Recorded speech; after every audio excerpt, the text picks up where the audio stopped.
Soil and seeds. Not a topic I'm particularly knowledgeable of. I've always thought landscaping would have been a great career choice for me, but never followed through with it. But have seen a buddy of mine give up what he had and chase the landscaping dream.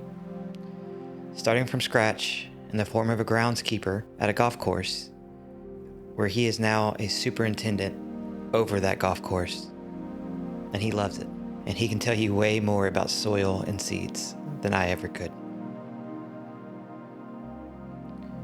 But the soils and seed we're talking about today are more of a parable variety.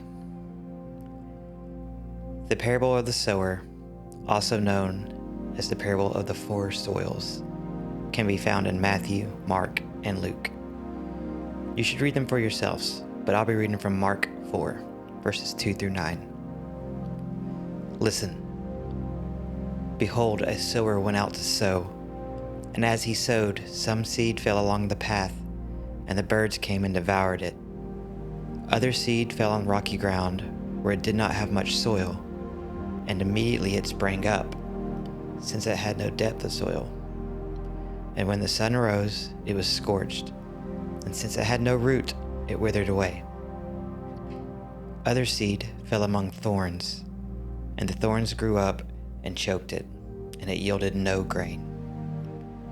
And other seeds fell into the good soil and produced grain, growing up and increasing and yielding 30-fold and 60-fold and 100-fold. And he said, He who has ears to hear, let him hear. Jesus then later explains this parable to his disciples when they were alone, so that they could understand. Picking up in verse 13. And he said to them, Do you not understand this parable? How then will you understand all the parables? As these are the ones along the path where the word is sown. When they hear, Satan immediately comes and takes away the word that is sown in them. And these are the ones sown on rocky ground, the ones when they hear the word immediately receive it with joy, and they have no root in themselves, but endure for a while. Then, when tribulation or persecution arises on account of the word, immediately they fall away. And the others are the ones sown among thorns. They are the ones who hear the word, but the cares of the world and the deceitfulness of riches and the desires of other things enter in and choke the word, and it proves unfruitful. But those that were sown on the good soil, and the ones who hear the word and accept it and bear fruit, 30-fold and 60-fold and 100-fold. I mean, it's pretty straightforward. Jesus explained it himself. What more could I add? But now we have learned about soil from the man himself. What about the seed? Mark 4:26 through 29. And he said, The kingdom of God is as if a man should scatter seed on the ground. He sleeps and rises night and day, and the seed sprouts and grows. He knows not how. The earth produces by itself, first the blade, then the ear, then the full grain in the ear. But when the grain is ripe, at once he puts in the sickle, because the harvest has come. Ooh, this is where it gets good. I've heard this described in a couple of ways.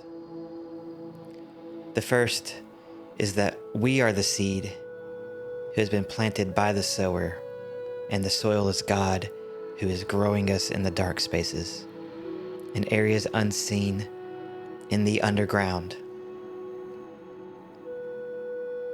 I do like this illustration, but the next one is the one that seems more in depth and has spoke straight to my soul. In this illustration, we still have God as the soil, but we are the sowers. And the seed? Well, the seed can be any number of things, honestly. The seed can be a relationship, a job, a person, a vision from God, a ministry, or even us ourselves. The seed is the thing or things you need or want God to move in. The things you need to give to God. The things you've been clinging onto for dear life in your hand because it's scary to let go and trust God in them. But seed can't stay in your hand and become a harvest. Let go. Give it to God. Plant the seed in the good soil and watch it grow, even as you sleep. It's still growing. God's still working.